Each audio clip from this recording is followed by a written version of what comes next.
Olá, meus irmãos e amigos, estamos agora nesse novo tempo, na expectativa do fim da quarentena.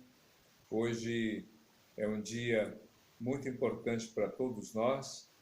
Acredito que Deus já está descortinando para você, para mim, para os nossos familiares e amigos, uma nova realidade. Como já falei em outras ocasiões, em nome de Jesus sairemos dessa quarentena, mas não da mesma forma como nela entramos. Entramos com preocupações, entramos com certa ansiedade, sem ter ideia do tempo e das condições que teríamos nesse período de isolamento e distanciamento social, principalmente no que diz respeito a esse, entre aspas, confinamento. Mas agora, quando estamos nos aproximando do fim da quarentena, eu creio que nós sairemos com mais fé, com mais perseverança, com mais amor, valorizando aquilo que Deus tem nos dado graciosamente, mas que pouca atenção nós dávamos.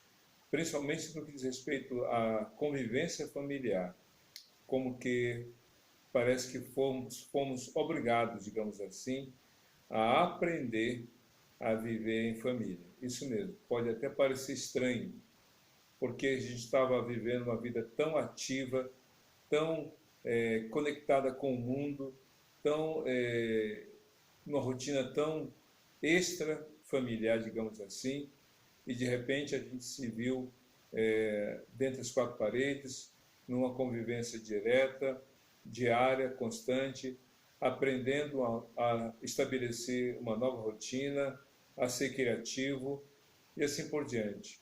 Então nós saímos, em nome de Jesus, sairemos dessa quarentena melhores. Por outro lado, também durante a pandemia, a quarentena em particular, a gente pôde aprender outras lições muito importantes com respeito à vida eclesiástica, à vida com Deus, à vida na igreja. Se era comum reduzir a vida cristã à ida ao templo no meio de semana para alguns, final de semana na maioria, e domingo à noite então, mais expressivo, a gente aprendeu e a gente está aprendendo que ser igreja é ir além das quatro paredes. Ser igreja é avançar, ser igreja é realmente seguir adiante. E louvado seja Deus por esse aprendizado. Mas aqui estamos nessa caminhada com o livro dos Salmos, e essa é uma das bênçãos que Deus nos deu nesse período. Nós agora entramos no Salmo número 55, ou melhor, desculpe, 52. Nós já passamos a primeira etapa de 3 desses salmos, já que são 150. Já fechamos um terço desse salmo, entramos nesse segundo terço dessa praticamente parte muito interessante. E o Salmo 52 é um salmo que foi escrito pelo rei Davi, e nesse salmo ele apresenta uma das experiências que marcaram a sua vida, e não foi uma experiência saudável, não foi uma experiência agradável, não foi uma experiência que deu a ele realmente satisfação. Ao contrário, segundo os historiadores, o Salmo 52 retrata um momento de grande decepção, um momento de perda e um momento em que a injustiça foi praticada, motivada pela inveja, pela maledicência, pela acusação, por atitude de um homem que provocou realmente ou que contribuiu para que servos de Deus fossem mortos e uma cidade inteira foi destruída pela espada de Saul.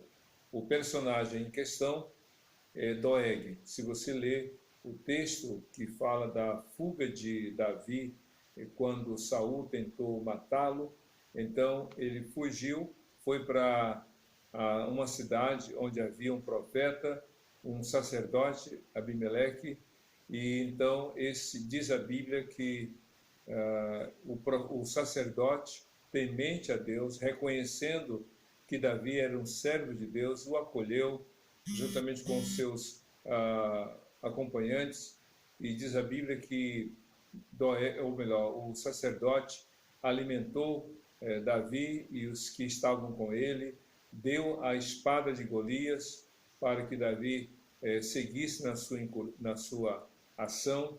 Enquanto, diz a Bíblia, Davi falava como servo de Deus, Doeg estava escutando, e tempos depois, quando chegou Saul, questionou o sacerdote, perguntou se Davi estava ali ou permanecia naquele lugar, quando Doeg abriu a sua boca para falar contra Davi, para falar contra o servo de Deus, que sem saber das más intenções de Saul, fez o que qualquer pessoa faz para um herói.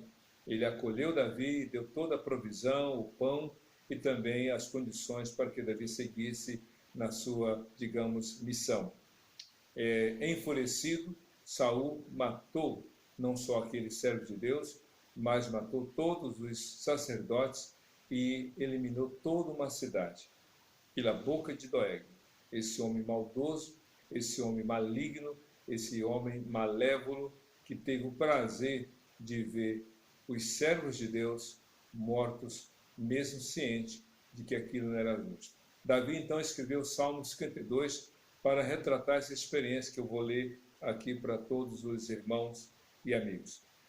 Diz aqui então o Salmo 52, verso 1. Porque você se vangloria do mal e de ultrajar a Deus continuamente, ó homem poderoso. Davi então fala desse momento tão difícil, quando Aimeleque, servo de Deus, sacerdote, foi morto pelas mãos de Doeg e toda a cidade pela boca desse homem maledicente. Então, Davi começa o salmo dizendo: por que você se vangloria do mal e de ultrajar a Deus continuamente, ó homem poderoso? E aí ele continua: sua língua trama destruição e como navalha afiada cheia de engano. Então Davi fala de Doeg de um modo indireto, sem citar o seu nome, falando de que ele se via como uma pessoa poderosa. E de fato, é uma coisa muito interessante. A informação é muito importante, mas o que você faz com ela é mais importante ainda. Então Doeg recebeu uma informação, ou melhor, Doeg participou de forma oculta de um fato. Aimeleque recebeu Davi e todos os que o acompanhavam, deu a provisão. Aimeleque perguntou o que Davi estava ali fazendo. Davi, querendo não comprometer Aimeleque, deu uma desculpa, falou de outras coisas, não falou que estavam fugindo de Saul, não falou que Saul queria matá-lo, preservou, digamos assim, a vida de Saul em termos de não falar mal dele, simplesmente disse que estava em missão, que estava numa missão dada por Saul.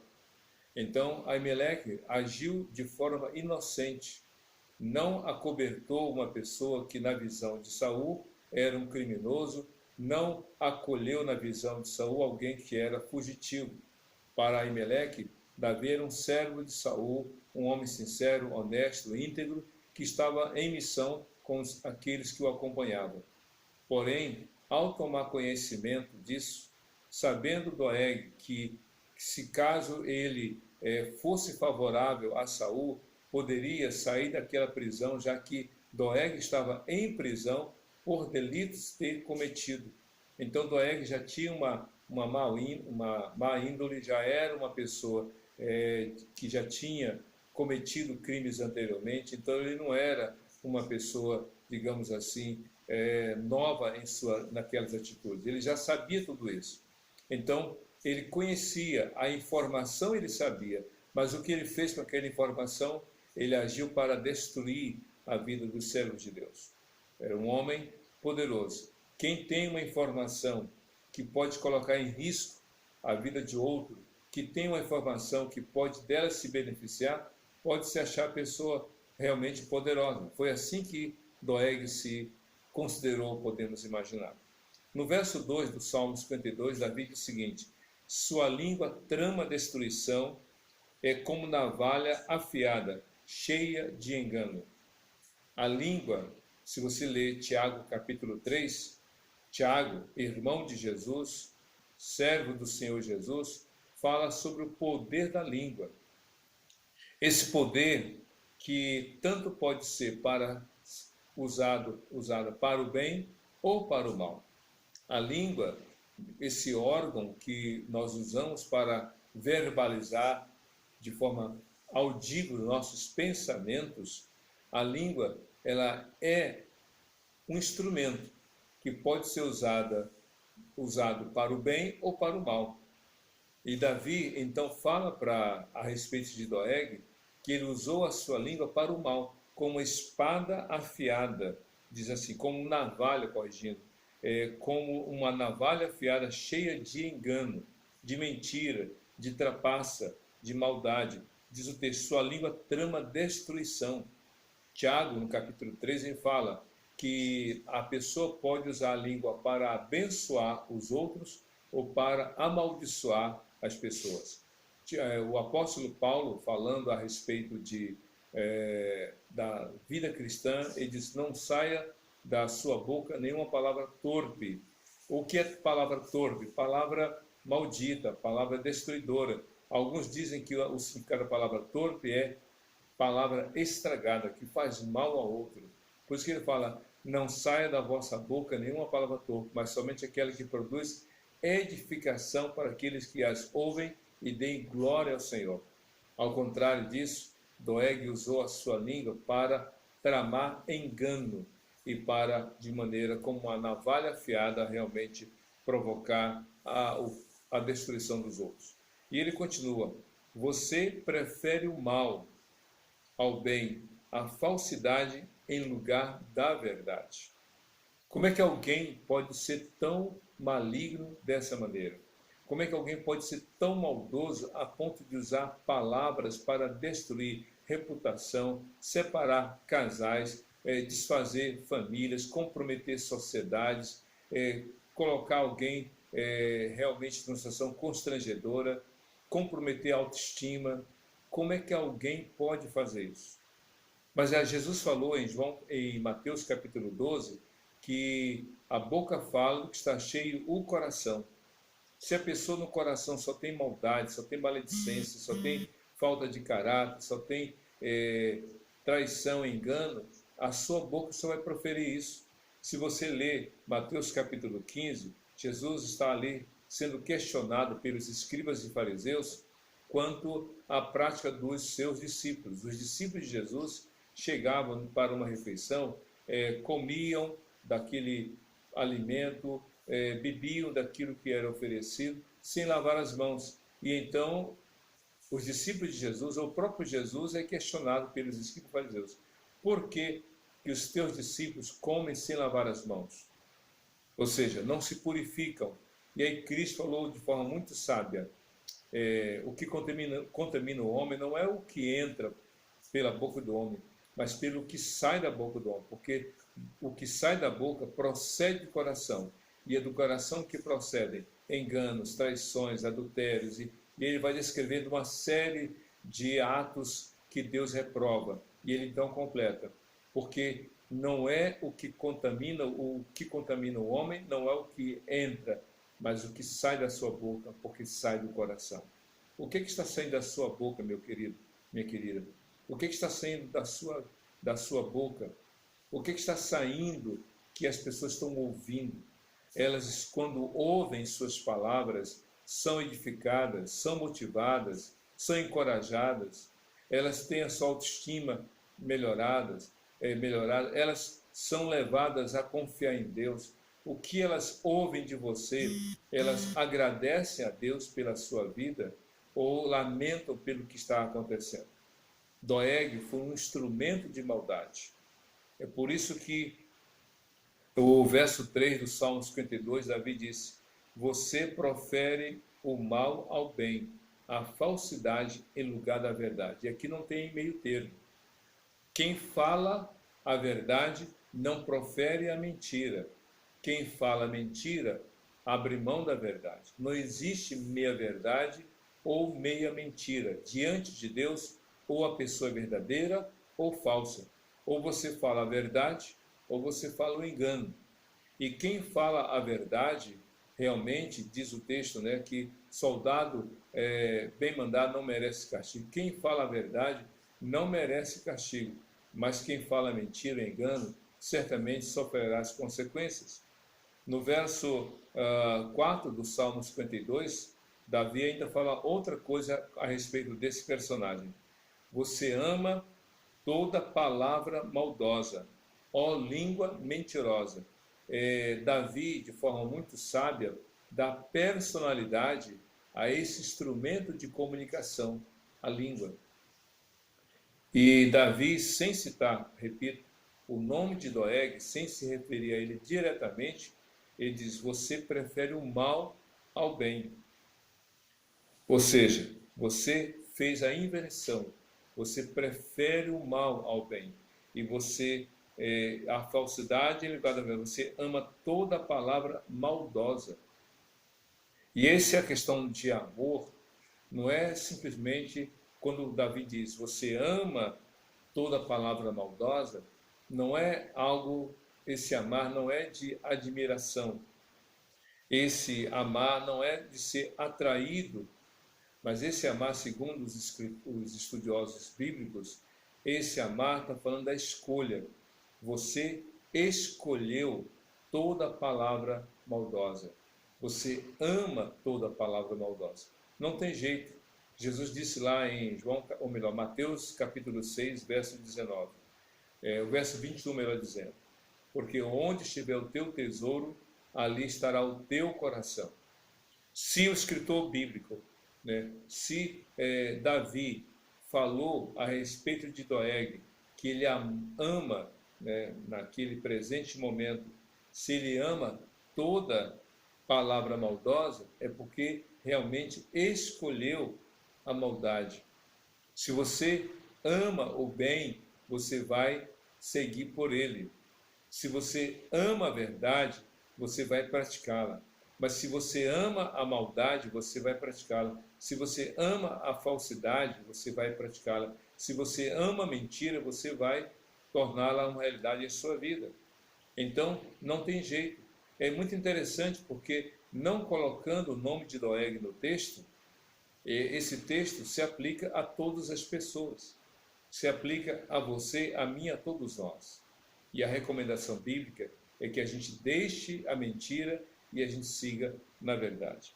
O verso 5 do Salmo 52 diz assim: saiba que Deus o arruinará para sempre. O arruinará para sempre. Ele o agarrará e o arrancará da sua tenda. Ele o desarraigará da terra dos vivos. São palavras muito duras, são palavras muito fortes. Mas o escritor bíblico Davi está falando o fim, o resultado, as consequências que virão para aquele que ama a mentira, que ama a falsidade, que trama o engano, que pratica o que é injusto. Não tem jeito. Em um dos salmos que nós vamos ler lá na frente, o escritor fala: aquele que se veste da maldade vai ter o seu fim. Como escreveu um dos profetas: plantou vento, colheu tempestade. E o apóstolo Paulo disse: não se deixe enganar, porque aquilo que o homem semear, também vai colher. Então, Doeg plantou, semeou, praticou, cultivou tudo quanto foi maldoso. Ele foi não apenas testemunha ocular da destruição, da morte de tantos servos de Deus e da destruição da terra dos sacerdotes, a terra de Nod. Ele foi conivente com a injustiça praticada por Saul. Ele não se levantou para defender Aimeleque, dizer: não, Aimeleque não sabia. Aimeleque não sabia que Davi estava fugindo. Aimeleque não sabia que Davi não contou todos os fatos. Ao contrário, ele preferiu rir, debochar e diz a Bíblia que ele mesmo, amando de Saul, matou Aimeleque. E aí diz a Bíblia que todos os soldados de Saul mataram os moradores daquela cidade dos sacerdotes servos do Senhor. Mas aqui no verso 5, Davi então fala do fim, das consequências daquele que vive na prática da mentira, que ganha vantagens e benefícios praticando o erro. Certamente que aquela atitude de favorecer a Saul, entre aspas, sendo honesto com Saul, mas verdadeiro e enganoso para com Davi, com os servos do Senhor, sem dúvida alguma, Doeg conseguiu alguns benefícios, como sair da prisão, voltar à sua atividade e outros mais que a gente imagina.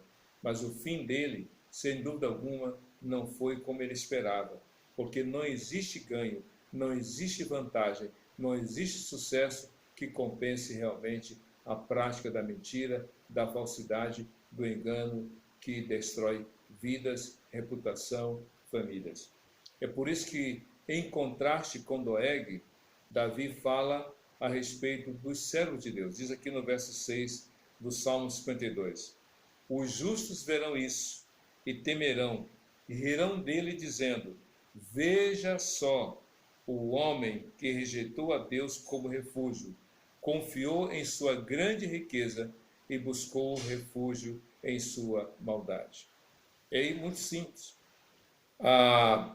Nós não conhecemos, eu particularmente não me recordo qual foi o fim de Doeg. Eu não me recordo do registro bíblico sobre como ele terminou a sua vida. Mas, sem dúvida alguma, não foi nada agradável, razão pela qual Davi coloca nesse salmo qual foi o desfecho dele. Por isso que os justos, os tementes, aqueles servos de Deus, puderam ver realmente o fim de Doeg e dizendo e concluindo: este é o fim daqueles que não buscam a Deus, este é o fim daqueles que não são servos de Deus, este é o fim daqueles que cometem pecado contra Deus, como diz o texto, é o fim daqueles que rejeitam a Deus como refúgio e que buscam refúgio em sua maldade. É uma escolha. Ou você busca o refúgio em Deus, ou você busca refúgio na maldade. Não há neutralidade. Não existe isentão, como se costuma falar hoje. Não existe. Ou você busca Deus e se refugia nele, ou você busca a maldade e busca refúgio nela. Só que buscar refúgio na mentira, na maldade, é como se encastelar num castelo de areia. É como querer buscar proteção num castelo de areia que não vai suportar a primeira onda que vem. É isso mesmo. Por essa razão, no Salmo 52, no verso 8, no penúltimo versículo do Salmo 52, Davi diz o seguinte: mas eu sou como uma oliveira que floresce na casa de Deus. Confio no amor de Deus para todo sempre. Diferentemente daquela pessoa que se agarra à falsidade, à mentira e busca refúgio realmente na falsidade, Davi diz mais esse mais é contraste, é uma palavra em oposição ao que foi dito antes. Davi disse antes a respeito dos que escolhem, rejeitam o refúgio em Deus e buscam abrigo na mentira e valorizam a riqueza. Ele diz o seguinte, Davi disse: mas eu sou como oliveira que floresce na casa de Deus. É uma linguagem poética, mas fala da segurança, fala da proteção, fala da comunhão, a casa de Deus. Eu sou como a oliveira que floresce na casa de Deus. Eu confio no amor de Deus para todo sempre. Ou seja, nada vai me afastar do amor de Deus. Nada vai me distanciar do amor de Deus. Davi estava seguro, ainda que ele tenha sofrido realmente, chorado a morte de Aimeleque, a morte dos outros servos de Deus. A história registra que Davi chamou Abiatar. Abiatar era filho de Aimeleque. Davi disse: Abiatar, vem para mim, fica do meu lado, eu vou te guardar, eu vou te proteger. Eu sei, é como se Davi dissesse: eu sei o quanto está doendo em você.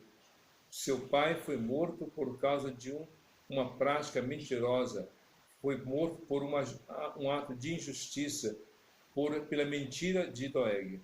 Mas eu vou te guardar. Isso que é realmente amor, amor em ação. E o Salmo termina, então, o Salmo 52, termina no versículo 9, Davi dizendo o seguinte: para sempre te louvarei pelo que fizeste. Na presença dos teus fiéis, proclamarei o teu amor, ou melhor, porque tu és bom.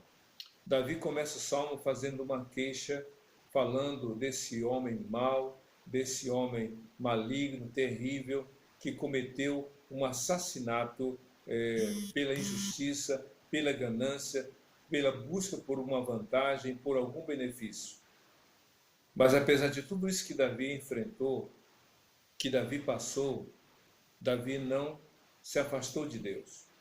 Ele se decepcionou com Doeg, certamente.